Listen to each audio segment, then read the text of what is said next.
அனைத்து நல்லுள்ளங்களுக்கும் வணக்கம். நான் உங்கள் ரவிக்குமார். தொடர்ந்து நம்ம அடுத்தடுத்த அப்டேட் பார்த்துட்ருக்கோம். நம்மளோட அப்டேட் நம்பர் 67. ஆல்மோஸ்ட் நம்மளும் இப்போ ஈரானும் ஈக்குவலாக தான் இருக்கும். ஏன்னா அவங்களும் 67வது வேவ் அனுப்பியிருந்தாங்க. பட் இந்த 67வது வேவில் தனது அதிகப்படியான கோபத்தை வந்து ஈரான் வெளிப்படுத்தியிருந்தாங்க இஸ்ரேல் மீது. திரும்புகிற திசையெல்லாம் அப்படியே குண்டு மழை வந்து பொழிஞ்சுது. கொத்து குண்டுகளை வீசி தள்ளிட்டாங்க. சென்டர் இஸ்ரேல், டெல்லவியூ, எய்ஃபா, ஜெருசலம், இந்த மாதிரி மொத்தம் ஒரு 7 பகுதிகளை பிரிச்சுட்டாங்க. 7 பகுதிகளும் கொத்து குண்டுகளாக வீசி தள்ளிட்டாங்க. உங்களுக்கு பதிவுகளை காட்ட போகிறேன். நிச்சயமாக இது இஸ்ரேல் வந்து பெரிய அளவுக்கு தடுமாறி இருப்பாங்க கொத்து குண்டுகளை. காரணம் என்னன்றதை உங்களுக்கு பதிவுக்குள்ளே சொல்ல போகிறேன் நான். அதை தாண்டி இஸ்ரேல் தொடர்ந்து அங்கே ஈரானுக்குள்ளார அடுத்தடுத்த படுகொலைகள் இன்று மட்டும் மிக முக்கிய நாட்களாக அமைந்து விட்டது. பெரிய அளவுக்கான நிகழ்வுகளை நிகழ்த்தியிருக்காங்கன்ற மாதிரி வந்து சொல்கிறாங்க. அப்புறம் ஈரான் வந்து கடுமையான ஒரு வார்த்தையை வந்து சொல்லியிருக்காங்க. தொடர்ந்து 5000க்கும் மேற்பட்ட வீரர்கள் மிடில் ஈஸ்ட்டை நோக்கி வந்துட்டுருக்காங்க. அது இல்லாமல் சுற்றி இருக்கக்கூடிய நிகழ்வுகள் என்ன, நம்ம மிகப்பெரிய ஒரு ஆபத்தில் மாட்டிக்கொண்டிருக்கிறோம். நம்ம மட்டும் இல்லை, உலகமே. உலகின் எரிசக்தி நிலையம் என்ன சொல்லியிருக்காங்கன்னா, அடுத்து ஒரு 6 வருஷத்துக்கு தயாராகுங்க மக்களே. இது 6 மாதத்துக்கு இல்லை, அடுத்த 6 வருஷத்துக்கே தயாராகிடுங்கிற மாதிரியான ஒரு எச்சரிக்கையை வந்து கொடுத்துருக்காங்க. பெட்ரோல் டீசல் மட்டும் இல்லை, உலகமே மிகப்பெரிய அளவுக்கான பாதிப்புக்கு உள்ளாக போகுதுன்னு சொல்லியிருக்காங்க. அது என்னன்றது நான் கிளைமேக்ஸில் பார்க்க போகிறேன். ஸோ அப்படின்னா நீங்கள் சம்பவங்களை எந்த அளவுக்கு நீங்கள் ரொம்ப டஃப்பாக இருக்க போது நீங்கள் தெரிஞ்சுக்க போகிறீங்க. வீடியோக்குள்ளே போகிறதுக்கு முன்பு அனைவருக்கும் நம்ம இஸ்லாமிய நண்பர்கள், என்னை விரும்புகின்ற நபர்கள், என்னை வெறுக்கின்ற நபர்கள் அனைவருக்கும் ரம்ஜான் திருநாள் நல்வாழ்த்துக்கள். ஏன்னா ரொம்ப சிறப்பாக நாளைக்கு கொண்டாடுங்க. நான் உங்களுக்கு அட்வான்ஸாகவே சொல்கிறேன் நான். ஏன்னா நீங்கள் கிட்டத்தட்ட 1 மாதத்துக்கு மேலே விரதம் இருந்திருப்பீங்கள்ல. காலையில் சூரியன் முளைக்கிறது காலையில் சாப்பிட்ருப்பீங்க, மறுபடியும் நைட்டு தான் வந்து சாப்பிட்ருப்பீங்கள்ல. ஆனால் நாளைக்கு கொஞ்சம் சிறப்பாக உங்களுடைய விரதத்தை முடிச்சுட்டு ரொம்ப அழகாக செலிப்ரேட் பண்ணுங்கள். ஒன்று. இன்னொரு விஷயம் என்னென்னா, வாக்காளர் பெருமக்களே, அதையும் நான் மிஸ் பண்ணிடக்கூடாதுல்ல. அன்பார்ந்த வாக்காளர் பெருமக்களே, இந்த ஜனநாயக திருவிழாவில் நீங்கள் உங்களுடைய என்ஜாய்மெண்ட்டுக்கு பஞ்சமே இல்லை. பட் பெரிய ஒரு அதிர்ச்சி சம்பவம். இதை கேட்டோன்னே எனக்கு கொஞ்சம் ஹார்ட் அட்டாக்கே வந்துடுச்சு. அதனால் உங்கள்கிட்ட இதையும் கொஞ்சம் அள்ளி வீசிட்டு போயிடலான் இருக்கேன் நான். சரி, வழக்கமாக இதுவரை தமிழகம் 2 முனை போட்டி, 3 முனை போட்டி தான் அதிகபட்சம் இருந்தது. 4 முனை போட்டி இந்த தடவை அப்படின்னு நினச்சோம் நம்ம. பட் ஆனால் 5 முனை போட்டி எப்படி மக்களே தாங்க போகிறீங்க? எப்படி இந்த 5 முனை போட்டியை நீங்கள் தாங்கி எப்படி நீங்கள் வேட்பாளரை தேர்வு செஞ்சு ஓட்டு போட போகிறீங்க அப்படின்றது தான் மிகப்பெரிய ஒரு டஃப்பாக இருக்க போகுது. அதனால் மக்களை நீங்கள் என்ஜாய் பண்ணுங்கள். இங்கே நீங்கள் என்ஜாய் பண்ணுறத விட அந்த ஒரு சுச்சுவேஷனை நீங்கள் பெரிய அளவுக்கு பார்க்க போகிறீங்க. பட் அப்படியே வாங்க நம்ம அங்கே போயிட்டு எட்டி பார்த்துட்டு வந்துடலாம். ஃபஸ்ட்டு ஈரானுக்கு அப்புறம் இஸ்ரேலுக்கு அப்புறம் சுற்றி இருக்கக்கூடிய நிகழ்வுகள். ஸோ வீடியோக்குள்ள போகிறதுக்கு முன்பு வாக்காளர் பெருமக்களை உங்களை பொன்னான கரங்களால் ஒரு சப்ஸ்கிரிப்ஷன் பட்டனை அழுத்தி தட்டி விட்டுருங்க. நம்ம தொடர்ந்து என்னுடைய தகவல்கள் உங்களிடம் வந்து சேரும் என்பது பணிவுடன் கேட்டுக்கொள்கிறேன். வாக்காளர் பெருமக்களை, உங்களுக்கு சேவை செய்வதான் நான் காத்து கொண்டிருக்கிறேன் என்று பதிவோடு நம்ம உள்ளே போகலாம். நாங்கள் வாங்க.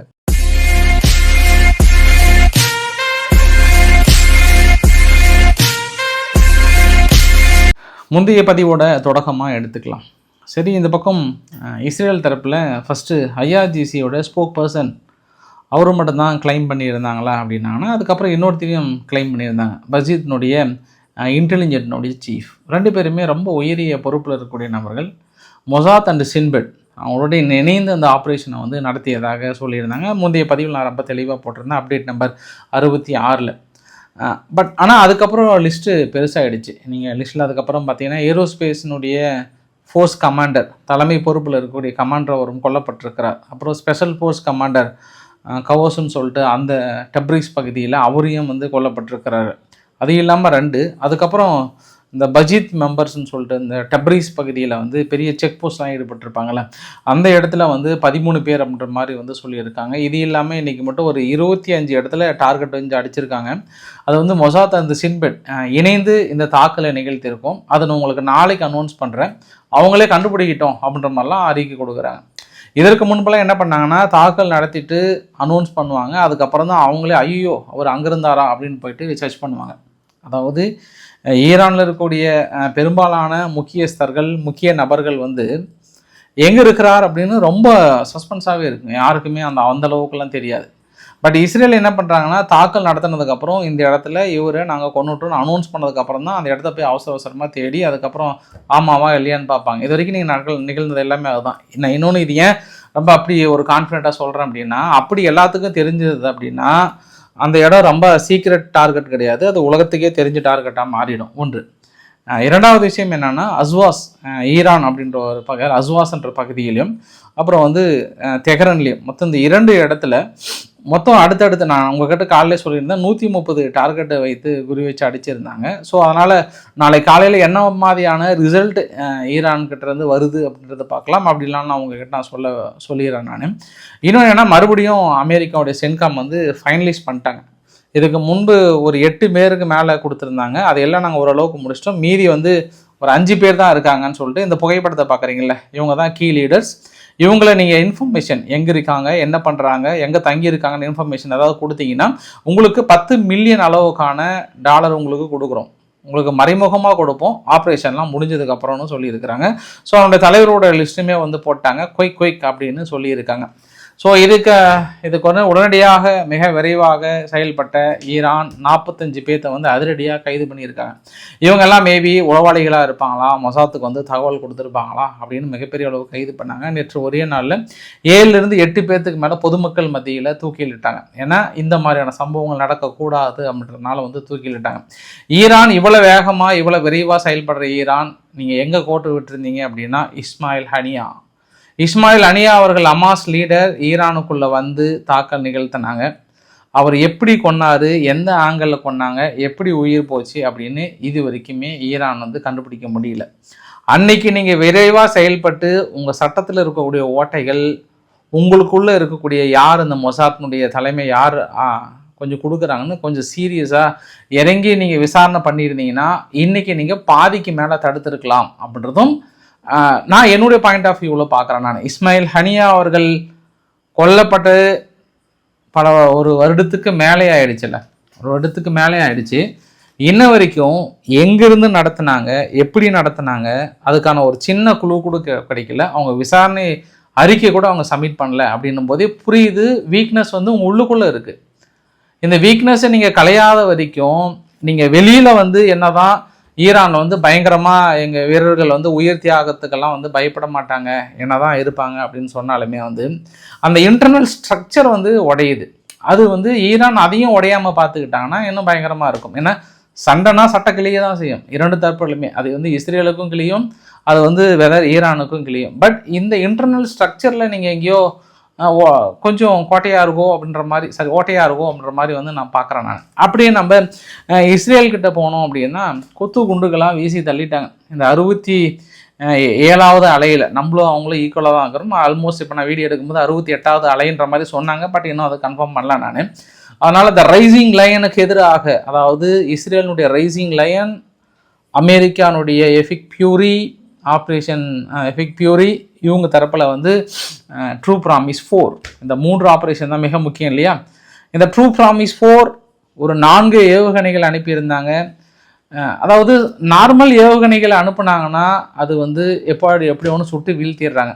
அதை வந்து இஸ்ரேல் தரப்பில் பார்க்க முடியுது. இன்று கூட அந்த சுட்டு வீழ்த்தப்பட்ட அந்த பெரிய பாகம் இருக்குல்ல, அது வந்து ஒரு கார் மேலே விழுந்தது, ஜெருசலமில் இருக்கக்கூடிய ஒரு வீட்டின் மேலே விழுந்தது கூட பார்க்க முடிந்தது. ஆனால் கொத்து குண்டுகளை இதுவரை தடுப்பதற்கான பிரத்யோக வான் தடுப்பு சாதனங்கள் இருக்கிறதா என்றால் இதுவரை இல்லை. கொத்து குண்டுகள் வந்து ஏன் எல்லா நாடுகளும் பிரத்யோகமாக எடுக்கலைன்னா அது தடை செய்யப்பட்ட குண்டு. அதனால் எந்த வான் தடுப்பு சாதனங்கள்னாலும் தடுக்க முடியாது. அது இப்போ ரீசெண்டாக என்ன பண்ணுறாங்கன்னா ஈரான் வந்து 80 குண்டுகளாக அடிக்கிறாங்க.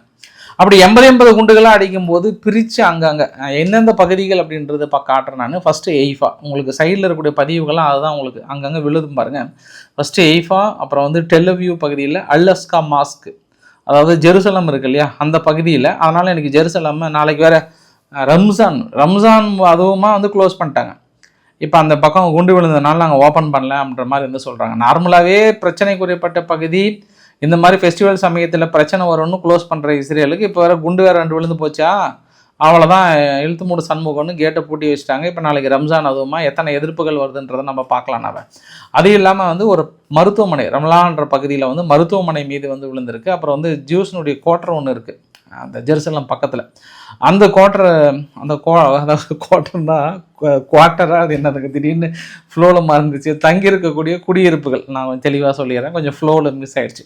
அந்த குடியிருப்புகள் மீது வந்து விழுந்திருக்கு. அதுவுமே பெரிய பாதிப்புகளாக தெரியுது. அப்புறம் ஒரு ஹைவே ஒன்று சென்ட்ரல் இஸ்ரேலில் ஒரு ஹைவே ஒன்று போயிட்டுருப்பாங்க, அங்கே வந்து விழுது. அது இல்லாமல் இன்று வந்து புதுசாக என்ன டிமினோன்னு சொல்லிட்டு அவங்களுடைய நியூக்ளியர் சைட் ஒன்று இருக்குது. அந்த டிமினோ நியூக்ளியர் சைட்டில் வந்து திடீர்னு ரெட் சைரன் ஒழித்த உடனே இஸ்ரேல் கொஞ்சம் வேர்த்திருக்கும். ஏன்னா அதெல்லாம் நாங்கள் ஈரான் தரப்பில் என்ன சொல்கிறாங்கன்னா, நாங்கள் மிஸ்ஸெல்லாம் ஆகலை, நாங்கள் குறி வைக்கல, அடித்தோன்னா அங்கேயும் காலி பண்ணிவிடுவோம், கொஞ்சம் உஷாராக இருந்துக்கோங்க. இதெல்லாம் எதுக்காக சொல்கிறாங்க அப்படின்னாங்கன்னா, இன்றைக்கி வந்து இஸ்ரேல் என்ன பண்ணாங்க, அந்த இஸ்ஃபஹான் பக்கத்தில் ஒரு முக்கிய இடத்துல அடித்தாங்க. அதை நான் சொல்ல மிஸ் பண்ணிட்டேன். இஸ்ஃபஹான் பக்கத்தில் ஒரு முக்கிய நிலைகள் பக்கம் அடித்தாங்க. இன்னும் கொஞ்சம் நெருங்கினாங்கன்னா கொஞ்சம் பெரிய டேஞ்சர் ஆகிடும். அது இல்லாமல் அங்கே அந்த புஷேர்ன்ற பகுதியில் அங்கே ஒரு நியூக்ளியர் பிளான்ட் இருக்குது, அந்த இடத்துலையும் கொஞ்சம் நேற்று கை வச்சாங்கல்ல. அதனால் ஈரான் தரப்பில் கண்ணுங்களா குறி தப்பெல்லாம் இல்லை, நான் குறி வைக்கல அப்படின்ற மாதிரி தான் ஈரான் தரப்புக்கான எச்சரிக்கைகளும் கொடுக்க முடியுது. தொடர்ந்து அடுத்தடுத்து 1 மணி நேரம் ஒரு கேப்பில் வந்து ஒவ்வொரு விவரம் அனுப்பிட்டே இருந்தாங்க அப்படின்ற ஒரு கூடுதல் தகவலாக சொல்ல முடியும். நம்ம அதுவும் எய்ஃபா பகுதியில் நிறைய கண்டெய்னர்லாம் இருந்ததில்ல, அந்த கண்டெய்னர்லாம் நிறைய அளவுக்கு பாதிப்புகளை பார்க்க முடிஞ்சுது. இது ஒட்டுமொத்தமாக 2 தரப்புகளும் மாறி மாறி தாக்குதல்கள் அட்டாக் வந்து நிகழ்த்தப்பட்ட சம்பவம். ஆனால் நம்ம 2 ஆங்கிளில் பிரிச்சுக்கலாம். இஸ்ரேல் வந்து தனது டாக்டிக்ஸை வந்து மாற்றிருக்காங்க. அவங்களோட முக்கிய நிலைகள், இராணுவ ஹெட் குவார்ட்டர்ஸ், அந்த பஷீத் ஹெட் குவார்ட்டர்ஸ், அது மாதிரிலாம் அடிக்கிறதுலாம் மாறி இப்போ இண்டிவிஜுவல் அசாசினேஷனுக்கு மாறிட்டாங்க இஸ்ரேல். ஒரு நாளுக்கு முன்பு இருந்தே இன்னும் நாளைக்கு வந்து உங்களுக்கு அதிகமாக இருக்குன்னு சொல்கிறாங்க. அதாவது இண்டிவிஜுவல் அசாசினேஷன் மாறினதுனால இவங்க என்ன பண்ணிட்டாங்க, ஓஹோ அப்படின்னு சொல்லிட்டு குண்டு மலையை போட ஆரம்பிச்சிட்டாங்க, கொத்து குண்டுகளாக. சரி, இந்த பக்கம் நம்ம ரொம்ப முக்கியமான கட்டத்துக்கு வரப்போகிறோம், மிடில் ஈஸ்ட்டுக்கு வரதுக்கு முன்பு இன்றைக்கி வந்து ஈராக்கில் எந்த ஒரு சம்பவம் யாருமே எதிர்பார்க்கல. ஒட்டுமொத்த நேட்டோனுடைய மிஷன் ஈராக்கில் நாங்கள் க்ளோஸ் பண்ணுறோம் அப்படின்னு திரும்பி பார்க்கறதுக்குள்ளே துண்டை காணும் துண்ணியை காணும்னு சொல்லிட்டு பெட்டக்ஸ் இருக்குல்ல, பெட்டக்ஸில் காலை பின்ன படக்குன்னு அடிச்சுட்டு அப்பாட்டு ஓடிட்டாங்க. ஓ நில்லுப்பா அப்படின்னு சொல்கிறாங்க. அமெரிக்கா வந்து நில்லுக்க கோட்டசாமிங்களே எங்கே ஓடுறீங்க அப்படின்னா கூட ஐயையோன்னு திரும்பி பார்க்காம பின்னாடி இருக்கிற பெட்டக்ஸ் வீங்க ஓடி போயிட்டாங்க. அப்போ அமெரிக்காவுக்கு பயங்கரமான ஒரு கோபம், இல்லை கோட்டசாமிங்களை இவ்வளோ சொல்லி நீங்கள் வந்துட்டீங்களான்னு. அடுத்தது வந்து ட்ரம்ப்போட ட்விட்டை பாருங்கள். அவர் ட்விட்டில் வந்து நேட்டோ வந்து நாங்கள் இல்லாத நேட்டோன்றது ஒரு காகித புலி. இந்த ஃபைட்டில் வந்து ஈரானுடைய நியூக்ளியர் பவரை வந்து ஸ்டாப் பண்ணுறதுக்கு நீங்கள் ஜாயின் பண்ணல, ஆனால் நாங்கள் ஆல்ரெடி வந்து வின் பண்ணிட்டோம், ஃபைட்டர் மிலிட்ரியில் வந்து இது வின் பண்ணிட்டோம். சும்மா உங்களுக்கு ஒரு லிட்டில் டேஞ்சர் தான், நீங்கள் வந்து கலந்துக்கிட்டு இருந்தீங்கன்னா உங்களுக்கு ஒரு லிட்டில் டேஞ்சர் தான். ஆனால் கலந்துக்காமல் ஆயில் ப்ரைஸ் வந்து பெரிய அளவுக்கு இருக்குது, நாங்கள் பே பண்ண வேண்டியது இருக்குது. ஆனால் வந்து நீங்கள் ஹெல்ப் பண்ண மாட்டீங்க, புலம்புவீங்க, எல்லாம் சொல்லுவீங்க. ஆனால் ஸ்டேட் ஆஃப் ஹார்முஸ் பகுதியில் வந்து ஹெல்ப் பண்ண மாட்டீங்க. ஒரு சிம்பிள் மிலிட்ரி தான். அந்த சிங்கிள் ரீசன் கூட உங்களால் பண்ண முடியாமல் ஆயில் ஹை ப்ரைஸ்ன்னு வந்து சொன்னதில் துரோகம், நம்பிக்கை துரோகம் செய்திருக்கிறது. கோழைகளே அப்படின்லாம் வந்து மனுஷன் போட்டார் நேட்டோவை. இதுக்கு மேலே தீர்க்க முடியாது, கொட்டி தீர்க்க முடியாது. இப்போ இந்த டைலாக்கை கேட்ட உடனே ரொம்ப மனசுக்குள்ள ஆனந்தமாக மலாந்து படுத்துட்டு, ஆண்டவா நான் என்ன பண்ணுவேன், என் பிரார்த்தனை நினைந்து கொண்டிருக்கிறதே அப்படின்னு சந்தோஷப்படக்கூடிய நபர் யார் அப்படின்றது உங்ககிட்ட ஃபில் இன் த பிளாங்க்ஸ். அந்த பிளாங்க்ஸில் நீங்கள் ஃபுல்ஃபில் பண்ணிக்கோங்க. நேற்று தான் மார்க் ரூட்டி அவர்கள், நேட்டோனுடைய தலைவர் மார்க் ரூட்டி அவர்கள், கண்ணுங்களா நம்ம கொஞ்சம் ஏமாந்தா போதும், அங்கே ரஷ்யா வந்து நம்ம நாட்டை பிடிச்சிடுவாங்க, ஏற்கனவே நம்ம ரட்சகர் ஓரளவுக்கு தான் அவரால் தடுக்க முடியும். யார்? ஐரோப்பாவின் ரட்சகர் யாருங்க? அதுவுமே உங்களுக்கு ஃபில் இந்த பிளாங்க்ஸில் போட்டு வைக்கிறேன், நீங்கள் ஃபுல்ஃபில் அதாவது கோடிட்டு இடங்களை நிரப்பிக்கோங்க. ஏன்னா ஜென்ரல் நாலேஜ் வளர்த்துறது ரொம்ப முக்கியம். நாளைக்கு உங்ககிட்ட யாராவது கொஸ்டின் கேட்டாங்கன்னா நீங்கள் ஃபீல் பண்ணணும் இல்லையா? அதனால் அப்படி இருக்கச்சு அவங்க உள்ள நுழையிறதுக்கு முன்பு நம்ம தடுத்தாக வேண்டும் அப்படின்னு ஒரு மிக முக்கிய முடிவு. உங்களுடைய ஜிடிபியிலிருந்து 40% ஒதுக்கணும். அப்போ தான் நம்மளால் முடியணும்னு எதை கேட்டோன்னே உங்களை ஹார்ட் வெடிச்சிருக்கும். ஏங்க இப்போ நாடு போகிற சூழ்நிலை என்னங்க, கேஸ் ப்ரைஸ் என்னங்க, ஆயில் ப்ரைஸ் என்னங்க, இதை விட உங்களுக்கு கடைசி நான் கிளைமேக்ஸ் சொல்கிறேன் பாருங்கள், நீங்களா அதிர்ந்துருவீங்க. அடுத்த நம்ம 5 வருஷத்துக்கு எவ்வளோ பிரச்சனை வரப்போகுது நம்ம பெரிய ஒரு லிஸ்ட்டே போட்டிருக்காங்க. அதெல்லாம் காட்டினீங்கன்னா நீங்கள் ஒரு பக்கம் ஓரமாக உக்காந்துடுவீங்க. அப்படின்னா ஒரு நாட்டோட தலைவரில் எந்த அளவுக்கு இருக்குது. இதில் ஓடி வந்து 40% ஜிடிபி ஒதுக்குங்க அப்படின்னா எங்கே ஒதுக்க போகிறாங்க? சரி, அவங்களோட சூழ்நிலை, அவங்களுடைய நிலைமை, அவங்க இப்போ ஐரோப்பாவை காப்பாற்றணும் இல்லைனா ரஷ்யா வந்து பிடிச்சிருந்த ஒரு கற்பனையில் வாழ்ந்துட்டு இருக்கும்போது ஒன்றும் பண்ண முடியாது. ரஷ்யாவே பாவம் ரொம்ப கஷ்டத்தில் இருக்கிறாங்க. இருக்கிற பகுதியெல்லாம் இப்போ பிடிச்சிட்டு இருக்காங்க உக்ரைன். உங்களுக்கு நான் ஆர்கே சேனல் வந்து இன்றைக்கி 11-12 மணிக்கு பக்கம் ரிலீஸ் பண்ணுறேன், இல்லை அதிகாலை ஒரு 5 மணிக்கு பக்கம் ரிலீஸ் பண்ணிடுறேன். ஏன்னா நான் எடுக்கணும்னு தான் நினச்சேன். பட்டு நல்லா ஓடிட்டுருக்கு. நான் இன்னொரு பதிவு போட்டேன்னா அப்படியே டவுன் ஆகுதான். சரி, அதனால் கொஞ்சம் ஹோல்டு பண்ணி டிலே பண்ணலாம். நான் ஆர்கே சேனல் கண்டிப்பாக போடுவோம், அதில் உங்களுக்கு டீட்டெயிலாக சொல்கிறேன். அப்படி இருக்கும்போது அவங்க என்ன பண்ணுவாங்க, கொஞ்சம் ரஷ்யாவே கஷ்டத்தில் இருக்கிறாங்க, இவங்க எங்கே வந்து அங்கே பிடிக்கிறதுன்னு தெரியல. எனியோ அடுத்து வந்து சென்காம் என்ன பண்ணுறாங்க, இங்கே ஒரு வீடியோ பதிவு வந்து ரிலீஸ் பண்ணியிருக்காங்க. அந்த வீடியோ பதிவு பாருங்கள். ரீசெண்டாக ஒரு நாளைக்கு முன்பு அந்த ஸ்டேட் ஆஃப் ஹார்முஸ் பகுதிக்கு பக்கத்தில் ஒரு குட்டி தீவு ஒன்று இருக்குது. அந்த தீவில் ஒரு 5000 ஐபியினுடைய பவுண்ட் உள்ள ஒரு பெரிய குண்டு, கிட்டத்தட்ட வந்து ஒரு மினி அணுகுண்டுக்கு சமம் அப்படின்வாங்க. அந்த ஏரியாவே மண்ணுக்கு அடியில் போயிட்டு மண் ஆக்கியிருக்கோம் அப்படின்னு சொல்லியிருக்காங்க. நிறைய அண்டர் கிரவுண்ட் டனல் அந்த இடத்துல இருந்திருக்கு. அந்த அண்டர் கிரவுண்ட் டனலை வந்து கம்ப்ளீட்டாக அழிச்சிட்டோம், அந்த இடத்துல வந்து செயல்படவே முடியாதுன்றாங்க. இருந்தாலும் ஸ்டேட் ஆஃப் ஹார்முஸ் பகுதியில் இன்றைக்கி வந்து ஒரு ட்ரோன் வந்து ரொம்ப நேரம் பறந்ததுங்க. அமெரிக்காவுடைய ட்ரோன் MQ-4C ட்ரைத்தான்னு சொல்லிட்டு அந்த கார்க்கு தீவையும் இந்த பக்கமும் ரொம்ப நேரம் பறந்து 24 மணி நேரத்துக்கு மேலே பறந்து ஒரு டேட்டாவை அனலைஸ் பண்ணி வச்சுக்கிட்டாங்க. இப்போ அது தனது பணியை சிறப்பாக முடிஞ்சது. அடுத்து என்ன பண்ண போகிறாங்கன்றதுக்கு முன்பு நான் உங்களுக்கு இன்னொரு இமேஜ் காட்டுறேன் பாருங்கள். அதில் வந்து ஆயில் சில்க் வந்து நிறையா இருக்குது அந்த இடத்துல. ஒரு 20 கிலோமீட்டருக்கு மேலே இந்த ஸ்டேட் ஆஃப் ஹார்முஸ் பகுதிக்கு அந்த பக்கம் இருக்கக்கூடிய தீவு, அதாவது இந்த பக்கம் பெரும்பாலான கப்பல் போகும். ஆனால் இந்த குவாஷ் தீவுக்கு அந்த பக்கம் ஆயில் சில்கெல்லாம் பெரிய அளவுக்கு இது என்விரான்மெண்ட் வந்து பெருசாக பாதிக்கும். பெரிய அளவுக்கான கப்பல்கள்லாம் போகும்போது என்னென்னா அந்த ஆயில் அதிகமாக கலந்துனா டென்சிட்டி, வாட்டரோட டென்சிட்டி கொஞ்சம் குறையும் போது கப்பலுக்கே பெரிய பிரச்சனை இல்லை, வலிக்கு விழுந்துருவோம். நம்மளாம் அங்கே போய் நடந்தோம்னா வலிக்கு விழுந்துடும். உடனே உங்களுக்கு தெரியும், தண்ணியில் எப்படியா நடக்க போகிறேன், நான் எதுக்கு வலிக்கு விழு போகிறேன் எனக்கு அதுங்க கப்பலை சொல்கிறேன். ஸோ அதனால் அது பெருசாக டேஞ்சராக இருக்கும். எப்படி அதை சரி பண்ண போகிறாங்கன்னு தெரியல. அந்த ஸ்டேட் ஆஃப் ஹார்முஸ் பகுதியே தொடர்ந்து என்விரான்மெண்டல் டேஞ்சர் வந்ததுன்னா, ஏற்கனவே கப்பல் வரல, இன்னும் அடுத்த பிரச்சனை என்ன ஆக போதோ தெரியல. அதனால தான் அமெரிக்கா அவசரமாக ஃபஸ்ட்டு 2000 வீரர்கள் அப்படின்னாங்க. ஃபஸ்ட்டு நம்ம ரிவீல் பண்ணோம் இல்லை, 2000 வீரர்கள் வராங்கன்ற மாதிரி வந்து சொல்லியிருந்தோம். அதுக்கப்புறம் 5000 வீரர்கள் அப்படின்னாங்க.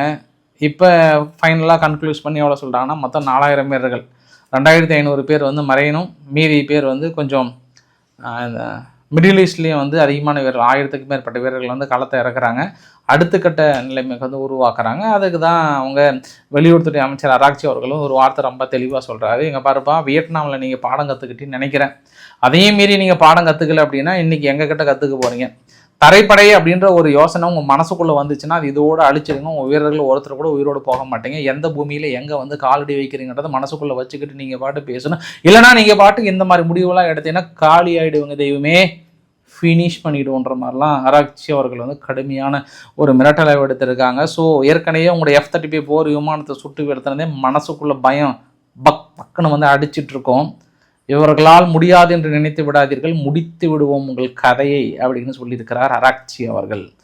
இப்போ பிரத்யோக பாதை வந்து உருவாக்குறாங்களாம். அதாவது லார்க் தீவுன்னு ஒன்று இருக்குது அந்த குவாஷ் தீவுக்கு பக்கத்தில். அந்த லார்க் தீவை வந்து ஈரான் தனது கட்டுக்குள்ளே கொண்டு வந்துட்டு வெளியேற்றுறாங்களாம். பட்டு ரிப்போர்ட் வருது, லாய்டு அப்படின்ற ஒரு கப்பல், ஒரு ரிப்போர்ட் கிடைச்சிருக்கு, 18 கோடி செலுத்தினதுக்கு அப்புறம் தான் ஈரான் ஒரு கப்பலை வந்து அந்த பக்கம் அலோவ் பண்ணியிருக்காங்களாம். இன்றைக்கி இந்தியாவுடைய 22 கப்பல் வந்து அடுத்தடுத்து கியூவில் நின்றுட்டுருக்கு. மேபி இப்போ ரிப்போர்ட் என்ன வந்ததுன்னா 22 கப்பலும் ஒன்று அனுப்புகிறாங்கன்ற மாதிரி சொன்னாங்க. மேபி இந்தியா பே பண்ணியிருக்குமா அப்படின்னு இன்னொரு ஆங்கிளில் கூட பார்க்க முடியுது. ஏன்னா திடீர்னு இன்றைக்கி மக்கள் பயன்பாட்டில் இருக்கக்கூடிய டீசல் பெட்ரோல் ரேட் ஏற்றலை, பட் இண்டஸ்ட்ரியல் பயன்பாட்டுக்கூடிய விலையெல்லாம் ஏற்றும் போதே தெரிஞ்சுது. இந்த டாலர் மதிப்பு இல்லாமல் மேபி ஸ்டேட் ஆஃப் ஹார்முஸ் பகுதியில் அவங்க ஏற்கனவே பொருளாதார சிக்கலை சந்திக்கிறாங்க இல்லையா, அதனால் ஒவ்வொரு கப்பலுக்கும் இண்டிவிஜுவலாக 18 கோடி 20 கோடிக்கு மேலே அங்கே வசூல் பண்ணுறதா தொடர்ந்து அந்த குற்றச்சாட்டு வந்துகிட்டே இருக்குது. இந்தியா, சீனா, பாகிஸ்தான் உள்ளிட்ட நாடுகள் ஏற்கனவே 9 கப்பல் அனுப்பியிருக்காங்க. அதில் ஒரு சில டேங்கரில் வாங்கலை, பட் இதுக்கப்புறம் வாங்க போகிறாங்கன்ற லிஸ்ட் தொடர்ந்து வந்துகிட்டே இருக்குது. இந்தியா இதுக்கப்புறம் ரீச் ஆனதுக்கப்புறம் தான் சொல்கிறாங்களான்றது நம்ம பொறுத்து இருந்து பார்க்கணும். ஆரம்ப கட்டத்தில் சொல்ல மாட்டாங்க, பட் அது பெரிய சிக்கலை ஏற்படுத்தும் ஈரானுக்குமே. அதனால் ஸ்டேட் ஆஃப் ஹார்முஸ் பகுதியை தொடர்ந்து ஒரு பெரிய ஒரு இஷ்யூவாக போயிட்டுருக்கு. அப்புறம் இனி கூட UAE வந்து ஒட்டுமொத்தமாக 4 பேலிஸ்டிக் மிசைல்ஸ் 26 ட்ரோனு நாங்கள் வந்து ரிசீவ் பண்ணியிருக்கோம், தாக்குதல் நடத்தி அழிச்சிருக்கோன்றாங்க. அப்புறம் குவைத்தில் ஏற்கனவே எரிந்திருந்த ஒரு கப்பல் மீது அடிச்சிட்டாங்க. தொடர்ந்து சவுதி அரேபியா இன்றைக்கி மட்டும் ஒரு 16லேருந்து ஒரு 17 ட்ரோன் பக்கம் வந்ததாக சொல்கிறாங்க, ஒரு 2 பாலிஸ்டிக் மிசைல்ஸு. அதனால் தாக்குதல்கள் கொஞ்சம் கூட குறையாமல் தான் இருக்கிறது. ஜெலன்ஸ்கியோட டீம் வந்து 228 பேர் மிடில் ஈஸ்டில் வந்து இறங்கியிருக்காங்க. Qatar, UAE, Saudi, Kuwait and Jordan இந்த பகுதியெல்லாம் பெரிய அளவுக்கு ட்ரைனிங் கொடுக்கும்போது அந்த டீம் வந்து கொஞ்சம் ஷாக் ஆகிட்டான். இலே நிறுத்தலே, ஒரு ட்ரோன் வந்தது அப்படின்னா 3 மிசைல்ஸ் ஆட்டோமேட்டிக்காக போயிட்டு அடிக்குதான். அதனுடைய காஸ்ட் வந்து 3 மில்லியனுக்கு மேலே ஆகுதான். போன டீம் வந்து ஏப்பா இந்த மாதிரி நாங்களாம் இருந்தால் இந்நேரம் நாங்களாம் பிச்சை எடுத்துருக்கிறோம்பா, என்னப்பா நீங்கள் எடுத்துப்பா, ஒன்றே சிம்பிளாக பயன்படுத்துங்க, ட்ரோனுக்கெல்லாம் எதுக்குங்க இவ்வளோ மிசைல்ஸ் பண்ணுறீங்கன்ட்டு அங்கே போன டீம் ஷாக் ஆகிடுச்சான். ஷாக் ஆகிட்டு இப்போ வந்து குறைக்கிறதுக்கான நவீன திட்டத்தில் இருக்காங்களாம். பார்த்தியா, ஜெலன்ஸ்கியை உதாசீனப்படுத்தினார் ட்ரம்ப், ஒன்றும் உதவியெல்லாம் தேவையில்லை போப்பா நான் பார்த்துக்கிறேன்லாம் சொல்லி, அது எங்களோட நவீன ட்ரோன் வருதுலாம் சொன்னார். அவர் வசனம் பொறுத்த வரைக்கும் எப்பவுமே வெடிஞ்சா போச்சு தான், யார் ட்ரம்ப்போட வசனம் பொறுத்த வரைக்கும். இன்றைக்கி அந்த டீம் வந்து பிரத்யோகமாக உதவி செய்கிறாங்க. அடுத்தடுத்து மேபி ஜெலன்ஸ்கி கொடுக்குற ஐடியாவில் அடுத்து முன்களத்தில் கூட தரைப்படை கூட போகலாமான்ற எய்ம்கள் தான் இருப்பாங்க. ஏன்னா அவங்க ரஷ்யாவுக்குள்ளார 150 கிலோமீட்டர் வரைக்குமே படை வீரர்களே போகாமல் தனது ட்ரோனு ரோபோட்டிக் மூலயமா தேடி தேடி தாக்கல் நடத்துகிறாங்களாம். அதனால் ரஷ்யா என்ன பண்ணுறாங்க, பிரத்யோகமாக 150 கிலோமீட்டர் மேலே வந்து பின்னோக்கி போகிறாங்க. இத்தனை நாள் பிடிச்சதே வந்து ரஷ்யா இன்றைக்கி ஒரே நாள் எழுந்துட்டாங்கன்றாங்க. உங்களுக்கு ஆர்கே சேனல் டீட்டெயிலாக சொல்கிறேன். அதனால் மனுஷன் இப்போ ஒரு வாரில் எக்ஸ்பீரியன்ஸ் ஆன ஒரு நபரை கூப்பிட்டு வந்து நிறுத்துகிறாங்க. பட் அங்கே சைலண்ட்டாக ரஷ்யா வந்து ஈரானுக்கு பெரிய அளவுக்கு உதவி இருக்காங்க. அவங்களோட உதவி இல்லாமல் F-35 சுட்டு வீழ்த்திருக்க முடியாது அப்படின்னு இன்றைக்கி அமெரிக்கா கணிக்கிறாங்க. அதை சொல்ல முடியாமல் அப்படியே வெம்புறாங்க. அதையும் நான் உங்களுக்கு ஃபைனலாக சொல்கிறேன் நான். அதனால் அங்கே இருக்கக்கூடிய சூழ்நிலையை அந்த செலவினங்களை குறைக்க நாங்கள் ட்ரை பண்ணுறோன்றாங்க. இன்னும் 2-3 நாட்களில் நீங்கள் அந்த அதிசயத்தை பார்க்க போகிறீங்க அப்படின்னு சொல்லியிருக்காங்க உக்ரைனுடைய டீம். ஈரான் வந்து தஜிகிஸ்தானுக்கு பெரிய அளவுக்கு நன்றி சொல்லியிருக்காங்க. பெர்ஷியன் பேசுகின்ற மக்கள் மனதாலும் மொழியாலும் இனத்தாலும் இணைகின்ற ஒரு நாடு அப்படின்னா அது வந்து தஜிகிஸ்தான் தான். அவங்களுடைய சிவிலியன்ஸ் மீது எல்லாமே. ஆனால் நட்பும் சரி எல்லா வகையிலும் எங்களுடன் இணைந்து செயல்படுறாங்கன்னா மனசு புகழ்ந்தல்றாரு. நான் இன்றைக்கி போன பதிவில் தானே சொன்னேன், தஜிகிஸ்தான் வந்து அடுத்து பொருளாதார தடைக்கோ அடுத்து குறி வைக்கப்படுகிற நாடாக இருக்கும்னு சொன்னது தானே உங்ககிட்ட. ரைட்டு, அது ஸ்டார்ட் ஆகிறதுக்கான வாய்ப்புகள் இருக்குது அவரும் சொல்லிட்டாரு. அது இல்லாமல் முஸ்தபா அவர்கள் வந்து மறுபடியும் தனது எக்ஸ்தலத்தில் ஒரு பதிவு போட்டிருக்கிறார். வெதர் வாய்ஸ் ரெக்கார்டு அனுப்பலை, வீடியோ ரெக்கார்டெலாம் அனுப்பலை, எக்ஸ்தலத்தில் அவர் அட்மின் வந்து ஒரு பதிவை போட்டிருக்கிறார். முஸ்தபானுடைய அட்மின் என்ன சொல்லியிருக்கிறான்னா, நட்பு நாடுகளை நாங்கள் டார்கெட் வைக்க மாட்டோம், இந்த நியூ இயருக்கு வந்து ஒரு சிறந்த வாழ்த்துக்கள், இறந்த தலைவர்கள் ஒவ்வொருவருக்கும் இறுதியாக சொல்கிறேன்னா உங்கள் ரத்தங்கள், நீங்கள் சிந்திய ரத்தங்கள் ஒரு சொட்டு கூட வீணாகாது, பதிலடிகள் கொடுத்தே தீரும், எதிரிகள் தரைமட்டமாக்குவோம்ன்ற மாதிரிலாம் வந்து பயங்கரமாக சொல்லியிருக்காங்க. அதனால் ஃபைனலாக இறுதி எச்சரிக்கை என்ன கொடுத்துருக்காங்கன்னா, IRGC சார்பாக இனி குளோபல் லெவலில் உலகளாவிய அளவில் அமெரிக்கா, இஸ்ரேல் எங்கெல்லாம் டூரிஸ்டாக இருக்காங்களோ அவர்களையும் அடிக்க சொல்லி உத்தரவு கொடுத்துருக்காங்க. இது ரொம்ப முக்கியம். இது ஈரான் இந்த இடத்துல ஒரு லூஸ்டாக்காக பார்க்கலாம். நம்ம இது எதிர்ப்புகளை சம்பாதிப்பாங்க. உலகளாவிய அளவில் இஸ்ரேல் ப்ளஸ் அமெரிக்க மக்கள்களை தாக்கல் நடத்துங்க அப்படின்னா, இத்தனை நாள் ஏதோ அமெரிக்கா, ஐரோப்பாலாம் கொஞ்சம் கண்டு காணக்காமல் இருக்கிறாங்க. அப்போ ஒவ்வொரு நாட்டிலையும் இந்த மாதிரி தாக்கல் நடந்துச்சுன்னா அந்த நாட்டோட இறையாண்மை பாதிக்கப்படும். இப்போ இஸ்ரேல்ன்ற பாருங்க, இந்தியா, சீனா, அங்கே எல்லா நாடுகள்லேயும் இது வந்து நடந்தது அப்படின்னா அது ஈரானுக்கு வந்து எதிர்ப்பு சம்பாதிப்பாங்க. பட் ஆனால் இந்த டைலாக் என்ன அப்படின்னா, இன்னும் அது ஈரான் மீது தீவிரவாதம் அப்படின்னு ஒரு முத்திரை குத்துவதற்கான வாய்ப்புகள் பிரகாசமாக தென்படுகிறது. அதை இன்றைக்கே சொல்லிட்டாங்க. ஏன்னா உலகம் முழுவதும் இருக்கக்கூடிய மக்கள் எந்த நாட்டில் எங்கிருந்தாலும் வேட்டையாடப்படுவார்கள் அப்படின்னு சொல்வது என்பது அது சரியில்லை. ஏன்னா சண்டைனா சட்டக்கிளியும், உங்கள் 2 நாட்டுக்குள்ளே சட்டை கிழிச்சிக்கோங்க. பட் அந்த ஒரு ஃபோர்ஸை இன்னொரு நாட்டுக்குள்ளே போய் நீங்கள் திணிச்சிங்க அப்படின்னா அது இன்னும் ரொம்ப மோசமாயிடும். அமெரிக்கா இஸ்ரேலினுடைய தாக்குதலை நியாயப்படுத்துகிற மாதிரி ஆகிடும் இந்த இடத்துல. அதை எப்படி அவங்க ஹேண்டில் பண்ண போகிறாங்கன்னு தெரியல. ஒரு இடத்துல அட்வைஸ் பண்ணுற அளவுக்கு நான் கிடையாது, நான் ஒரு சாதாரண ஆள் தான். அவங்க கோபத்தின் வெளிப்பாடு, அவங்க அந்த வெறியில் இருக்கிறாங்க. ஏன்னா எல்லா தலைவர்களும் இறந்து அந்த வெறியில் இருக்கிறனால கூட மேபி அதை சொல்லியிருப்பாங்க. அதனால தான் இன்றைக்கி காலைல கூட 2 இடத்துல சம்பவம் பார்த்தேன். ஸ்காட்லாந்தில் ஒரு ஈரானுடைய சிட்டிசன் ஒருத்தர் சந்தேகத்துக்கிடமாக நியூக்ளியர் மிசைல் பேஸ் போனதுனால கைது பண்ணிட்டுட்டாங்க. பிரிட்டனில் 2 பேர்த்து சந்தேகத்துக்கிடமாக கைது பண்ணிட்டாங்க. பிரான்ஸில் 3 பேர்த்த கைது பண்ணியிருக்காங்க. இந்த மாதிரி ஒவ்வொரு நாடுகளாக இன்னும் எப்போ இருந்தே கைது பண்ண ஆரம்பிச்சிட்டாங்க. நாளைக்கு இன்னும் மோசமாச்சுன்னா ஈரானியர்கள் எங்கிருந்தாலும் எல்லாத்தையும் கைது பண்ணுங்கன்ற ஒரு சூழ்நிலை வந்ததுன்னா அது இன்னும் மோசமாயிடும். அது எப்படி ஏன்னா நான் சொல்கிற நியூஸ் வந்து உங்களுக்கு எப்படின்னு நீங்கள் புரிஞ்சிருப்பீங்க நீங்கள். அதே போல் ஹெஸ்புல்லா மீது நடத்தப்பட்ட தாக்குதல் இது வரைக்கும் 2000 ஹெஸ்புல்லா டார்கெட் அடிச்சிருக்காங்க இஸ்ரேல். 570 மிலிட்டன்ஸ் மேலே அவங்க ஹெஸ்புல்லா வந்து மிலிட்டன்ஸ் மேலே ஈடுபடுத்தியிருக்காங்களாம். இது இல்லாமல் தொடர்ந்து பெரிய இழப்புகளை சந்தித்திருப்பாங்கன்ற மாதிரியான வீடியோ பதிவுகளை வெளியிட்டிருந்தாங்க. தொடர்ந்து நான் ஹெஸ்புல்லாவோட வீடியோ பதிவு தான் 2 நாட்களாக வெளியிட்டிருந்தேன். முதல் முறையாக இஸ்ரேலினுடைய வீடியோ வெளியிடுறேன் நான். ஹெஸ்புல்லாவுக்குள்ள அங்கே லெபனானுக்குள்ளே நிகழ்த்தப்பட்ட தாக்குதலை தரைப்படை தாக்குதல் எந்த அளவுக்கு இருக்குன்ற மாதிரி சொல்கிறேன். சுவிட்சர்லாந்து தனது சென்ட்ரல் நிலைப்பாட்டை வந்து வெளியிட்டிருக்காங்க. நாங்கள் யாருக்குமே ஆயுதம் கிடையாது, குறிப்பாக அமெரிக்காவுக்கு ஆயுதங்கள் கிடையாதுன்ற ரொம்ப தெளிவாக சொல்லிட்டாங்க. இப்போ இந்த வீடியோவோட நிறைவு பகுதி என்னப்பா டேஞ்சர், உலகம் என்ன மாதிரியான அழிவுகளை சந்திக்க போகிறது அப்படின்னா, சர்வதேச எரிசக்தி முகமை என்ன சொல்லியிருக்காங்கன்னா, இந்த எண்ணெய் சந்தை என்பது வரலாறு காணாத மிகப்பெரிய அளவுக்கான சீர்குலைவு ஏற்பட்டிருக்கு. இன்னும் அடுத்த 6 மாதத்துக்கு இந்த பஞ்சம் என்பது மிகப்பெரிய அளவுக்கு ஏற்படும். இந்த 6 மாதம் வந்து நீங்கள் பெரிய அளவுக்கு தடுமாறணும். இன்னும் கொஞ்சம் போச்சுன்னா கிட்டத்தட்ட 8 மாதத்துக்கு டேஞ்சர் ஆயிருன்றாங்க. 6 மாதத்துக்கு பெட்ரோல் டீசல்லாம் வரலன்னா பரவாயில்ல, ஓகே. அடுத்து இன்னொரு 2-3 வருஷத்துக்கு, இன்னும் 5 வருஷத்துக்கு பக்கமே பெரிய அளவுக்கு தாக்கம் இருக்கும்ன்றது இந்த வரைபடத்தில் பார்த்தீங்களா. 28லேருந்து 19 வரைக்குமே அங்கே ஏற்றுமதி இல்லாமல் நிறுத்தினது என்னென்னா அலுமினியம் ப்ரொடக்ஷன்ஸ்.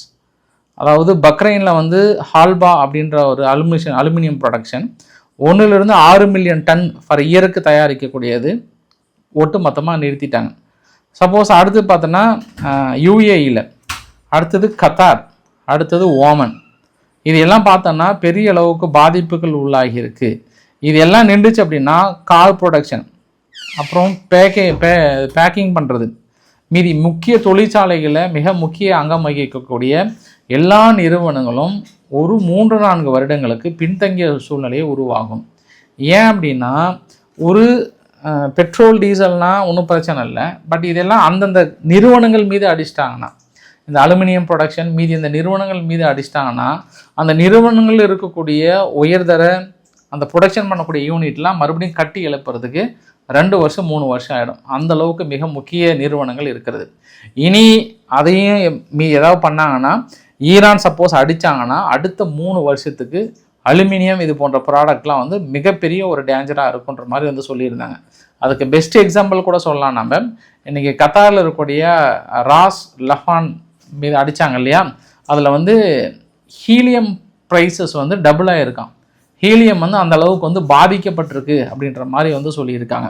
ஸோ இந்த வீடியோவோட ஃபைனலில் அந்த F-35 சுட்டு வீழ்த்தினாங்களா இல்லையா அப்படின்றதுல எனக்கு என்ன சந்தேகமாக இருக்குன்னா, இன்னுமே அமெரிக்கா தரப்பில் எதுவுமே அனௌன்ஸ் பண்ணாமல் இருக்காங்க.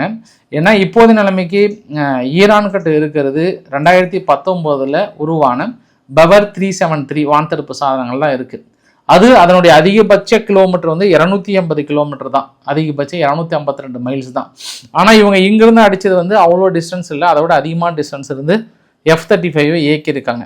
அப்போ இந்த பவர் 373 ரீச் பண்ணியிருக்குமானா ரீச் பண்ணியிருக்காது. அப்போ வேறு ஏதாவது தெரியாமல் அடித்ததா, இல்லை இவங்க ஏதாவது ஃப்ரெண்ட்லி ஃபயர் அடித்தாங்களா, இல்லை எப்படி இந்த நிகழ்வு நடந்தது அப்படின்றது எனக்கு இன்னுமே அந்த கொஷின் மார்க்காக இருக்குது. அதுக்காக நான் யாரையும் ப்ரைஸ் பண்ணவும் இல்லை, யாரையும் நான் டவுன் கிரேடும் பண்ணல.